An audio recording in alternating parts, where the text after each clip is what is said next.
আজকের সকালেও ছবিটার বদল ঘটেনি। আজকেও জায়গায় জায়গায় এভাবেই পথ অবরোধ হয় এবং বিক্ষোভ হয়। গতকাল আপনারা দেখেছেন 7 জন বিচারককে আটকে রেখে যে চূড়ান্ত নৈরাজ্য চলে মালদার মোথাবাড়িতে।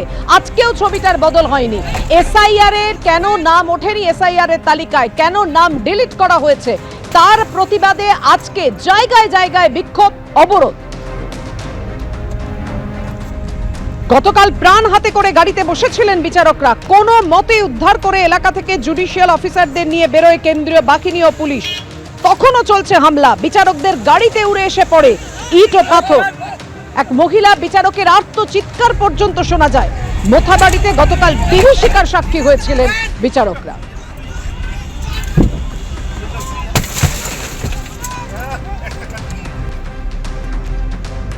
যেমনটা আপনাদের বলছিলাম, গতকাল যে পরিস্থিতি তৈরি হয় আজকেও মোথাবাড়ির ছবিটা নৈরাজ্যে। আজকেও জায়গায় জায়গায় রাস্তায় অবরোধ, বিক্ষোভ।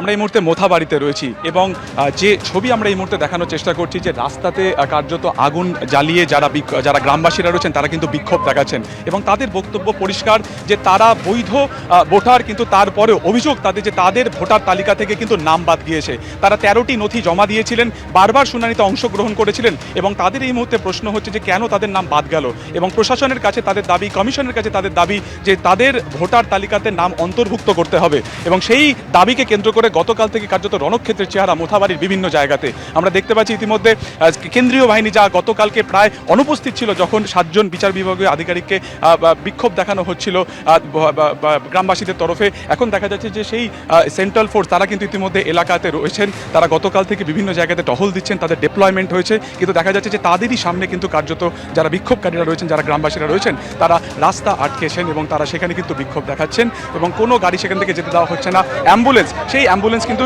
শুধুমাত্র যেতে দেওয়া হচ্ছে, বাকি কোনো পরিষেবা এই রাস্তা থেকে কিন্তু সেটাকে যেতে দেওয়া হচ্ছে না, কোনো গাড়ি সেখান থেকে যেতে দেওয়া হচ্ছে না। এই পরিস্থিতি কবে ঠিক হবে বা কখন ঠিক হবে তার উত্তর কিন্তু প্রশাসনের কাছে নেই। ইতিমধ্যে পুলিশ ঘটনাস্থলে এসেছে, বিক্ষোভকারীদের সাথে তারা কথা বলছেন, কিন্তু কতক্ষণে গোটা পরিস্থিতি স্বাভাবিক হবে তার কিন্তু সদুত্তর নেই প্রশাসনের কাছে। ক্যামেরা শ্যামল জানার সঙ্গে সুকান্ত মুখোপাধ্যায়, এবিপি আনন্দ।